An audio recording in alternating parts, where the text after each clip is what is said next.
अगर मैं नाम लेना सबका शुरू करूं तो 1 घंटा लगेगा, लेकिन मैं आपको ये बता देता हूं, सारे के सारे ब्लॉक अध्यक्ष का नाम अब मुझे याद है।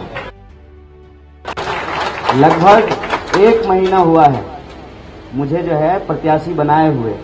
मैं सबका नाम रखता हूं, अब सबका नाम मुझे याद हो गया है।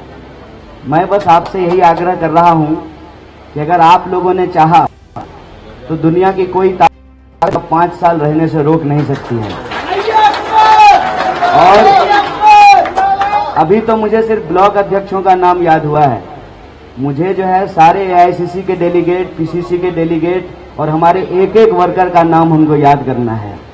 इसलिए बिना किसी औपचारिकता के सम्मानित मंच, हमारे तीनों कोऑर्डिनेटर भी यहाँ मौजूद हैं। मैं सीधे आपसे सिर्फ 2 बात कहना चाहता हूँ। भाषण तो देते रहेंगे जनता के बीच, लेकिन आप सब लोग जो है वो नेता हैं, प्रमुख स्तंभ हैं हमारी पार्टी के, तो आपके सामने कोई भाषण नहीं देंगे, 2 आग्रह करेंगे। उससे पूर्व मैं आपका विशेष धन्यवाद करता हूं कि आपने अपने सबसे ताकतवर, जोशीले, नौजवान और मजबूत साथियों को 10 विधानसभा में लगाया है। कुछ साथियों से मैं पूर्व से परिचित हूं, जैसे अमीन कागजी साहब हैं, मुकेश भाखड़ जी हैं, और भी साथियों से आज परिचय हुआ है। इसके लिए मैं आपका विशेष रूप से आभार करता हूं। और 2 बात जो मैं आपसे अपील करना चाहता हूं। पहली बात ये, इसमें कोई 2 राय नहीं है कि हमारा चुनाव दिनों दिन बेहतर होता जा रहा है, लेकिन एक कहावत है ना, मत चूको चौहान। हमारी नजर बिल्कुल जो है टिकी रहनी चाहिए अपने लक्ष्य पे, और अंतिम फैसला तो 4 जून को आएगा, और 4 जून को क्या फैसला आएगा वो तय होगा 25 मई को, और 25 मई को क्या होगा वो निर्भर करता है कि हम अभी से लेकर के 25 मई की शाम तक कैसे काम करेंगे। देखिए, हो सकता है कि कई बार आपको महसूस हो रहा हो कि अमूमन हमारी पार्टी जैसे चुनाव लड़ती है उसमें बहुत सारी कमियां आपको दिख रही हो। मैं यह बात स्वीकार करता हूं। एक तो मेरे ख्याल से मैं सबसे कम उम्र का प्रत्याशी हूं दिल्ली में, और हालांकि मैं चुनाव दूसरी बार लड़ रहा हूं, लेकिन ज्योग्राफी अलग है, डेमोग्राफी अलग है, और पॉलिटिकल कल्चर भी अलग है। तो बहुत सारी कमियां आप लोगों को लग रही होगी, क्योंकि यहां पूर्व मंत्री, पूर्व विधायक, सब सीनियर लोग मौजूद हैं। लेकिन मैं आपसे ये कहना चाहता हूं कि हर चीज में कुछ ना कुछ कमी बेसी होती है। जो भी कमी आपको दिख रही है, मैं आप सबसे पहला आग्रह तो यही कर रहा हूं कि उस कमी को आप खुद को लोकसभा का कैंडिडेट मान करके, एमपी का कैंडिडेट मान करके दूर करने का प्रयास कीजिए। ये मेरा बड़ा हाथ जोड़ करके नम्र निवेदन है आपसे, क्योंकि कई सारे लोग ये कह रहे हैं कि कैंडिडेट का वहां सभा नहीं हो पाई, कैंडिडेट वहां नहीं पहुंच पाए, वहां जो है नुक्कड़ मीटिंग होनी थी। कई सारी जो है मैनेजमेंट से रिलेटेड जो दिक्कतें आ रही हैं, उन सबको मैं समझता हूं कि सिर्फ और सिर्फ आप ही दूर कर सकते हैं। बतौर प्रत्याशी मैं कोशिश कर रहा हूं कि मैं हर जगह पहुंच जाऊं, लेकिन तमाम कोशिशों के बावजूद मेरा अपना ये अंदाजा है कि कुछ जगहों पे शायद हम ना पहुंच पाएं। वहां हाथ जोड़ करके आप लोगों को ही लोगों को मनाना पड़ेगा और कहना पड़ेगा कि देखो, हम एमपी कैंडिडेट हैं, मेरी फेस की गारंटी है, मेरी गारंटी है, हम आए हैं आपके बीच में। और दूसरा अपील कि अभी तक जो भी मैनेजमेंट को लेकर के कमियां दिख रही हैं वो तो हम बर्दाश्त कर सकते हैं। कहते हैं ना कि आटे में नमक मिला सकते हैं, नमक में आटा नहीं मिला सकते। वो थोड़ी बहुत कमी बेसी चलेगी, लेकिन यहां के बाद अगर हम कोई गलती करें, हमसे कोई गलती हो अनजाने में भी, तो हम उसको अफोर्ड करने के सिचुएशन में नहीं है। वो मैं इसलिए कह रहा हूं कि पहला फेज का बीजेपी का जो अटैक था उसको हम लोगों ने झेल लिया। और मैं उसके डिटेल में नहीं जा रहा हूं, जो निगेटिविटी फैलाने की बीजेपी की साजिश थी, चाहे हमारे बारे में झूठा वीडियो घुमाना हो, हमारे बारे में झूठे आरोप लगाना हो, अब उस बात को खुद ही बोलना बंद कर दिए। क्यों?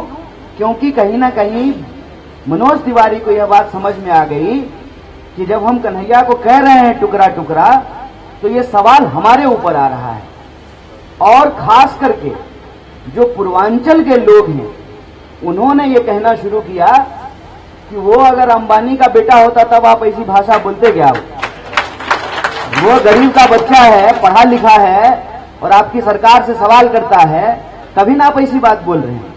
और अगर आपके पास कोई सबूत होता तो आपकी सरकार की जो आदत है कि लोगों को बिना सबूत जेल में डालते हैं, तो आप उसको जेल से बाहर छोड़ देते हैं। ये सवाल से अब वो खुद ही ये बात बोलना बंद कर दिए। फिर उन्होंने हमारी पार्टी की समस्याओं को प्रेस में लाने का प्रयास किया, हेडलाइन मैनेजमेंट करने की कोशिश की और जो है ये दिखाने का प्रयास किया कि कांग्रेस तो आपस में लड़ रही है। बोलिए, ये प्रयास भी उनका आप लोगों ने मिलकर के विफल किया है कि नहीं किया है?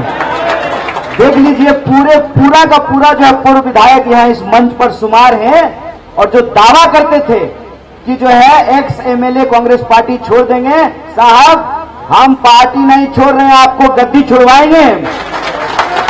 क्योंकि ये लड़ाई कांग्रेस पार्टी के अस्तित्व से बड़ा इस देश के अस्तित्व का सवाल है, इस देश के संविधान का सवाल है। और हमारे नेता पूरा देश जो पैदल नापे हैं जिन सवालों को लेकर, वो सवाल जनता समझ रही है, उन सवालों पर जनता जवाब दे रही है, उन सवालों से जनता जुड़ रही है। इसीलिए तो आपने इस बार का चुनाव का एक मजेदार चीज देखा है, हम लोग भाजपा के ऊपर नेगेटिव अटैक नहीं कर रहे हैं। हम में से किसी ने भी एक शब्द बोला है उनके मैनिफेस्टो के बारे में? उनका मैनिफेस्टो आया है कि नहीं आया है ये भी नहीं मालूम है। यहाँ एनआई है, आया है क्या? पता नहीं है ना आपको भी? हमारे मैनिफेस्टो के बारे में बात कर रहे हैं। सरकार आप 10 साल से चला रहे हैं, मंत्री आपके, मुख्यमंत्री आपके, प्रधानमंत्री आपके, दावा आप 400 का कर रहे हैं और चर्चा हमारे मैनिफेस्टो का कर रहे हैं। इसी को कहते हैं अब मेरी हिम्मत की चर्चा गैर की महफिल में है। और मैं आपको बता दूं सबसे जरूरी चीज कि इस बार का चुनाव राजनीतिक कार्यकर्ता और नेता से ज्यादा जनता लड़ रही है। और इस बात को आप सब स्वीकार करेंगे कि नॉर्थ ईस्ट दिल्ली भी देश से अलग नहीं है। यहां भी जनता आकर के कार्यकर्ता को पकड़ के ले जा रही है कि चलिए प्रचार करके आते हैं। बोलिए, ऐसा माहौल है कि नहीं है? देश में बदलाव की एक आहट है। इस माहौल को अंततः परिणाम तक हम तब पहुंचा सकते हैं जो हमारे सभी सीनियर साथियों ने कहा है कि हमको बीजेपी का जो लास्ट अटैक है, जो पोलिंग से ठीक पहले नो कैंपेन डे के दिन करेंगे। अभी तो नकली भाजपा ही आना शुरू किए हैं, असली खिलाड़ी आएंगे। 10 साल में प्रधानमंत्री नहीं आए हैं ना, इस बार नॉर्थ ईस्ट की दिल्ली को हम प्रधानमंत्री का भी दर्शन करवाएंगे। इनके सारे मुख्यमंत्री उतारेंगे, इनके सारे मुख्यमंत्री उतारेंगे, इनके सारे मंत्री उतारेंगे और जितना पैसा कमाया है ना, सब पैसा जो है नॉर्थ ईस्ट की जनता पर जो है ना उड़वाएंगे, इनसे इनका खाता खाली करवाएंगे। लास्ट अटैक जो है उसके लिए हमको एकजुट रहना है। वो ये है कि वो एक राउंड और दुष्प्रचार करेंगे, एक राउंड।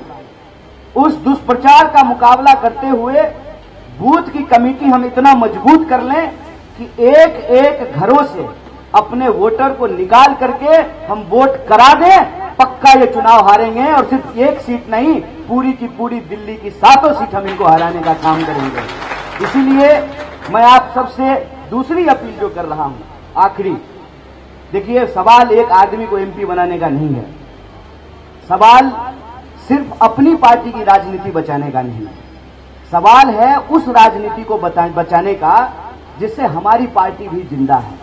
वो है लोकतंत्र की राजनीति, वो है संविधान की राजनीति। इसीलिए हम सबको जो भी कमी बेसी है उसको भूल करके एक परिवार की तरह, कांग्रेस परिवार की तरह एकजुट होकर के आखिरी वोट जब तक नहीं पड़ जाए हमको चैन नहीं लेना है। मैं यही आग्रह आप लोगों से करता हूं। बड़े धैर्य के साथ आप लोगों ने सुना, सम्मानित मंच को जिनका नाम लिया उनको भी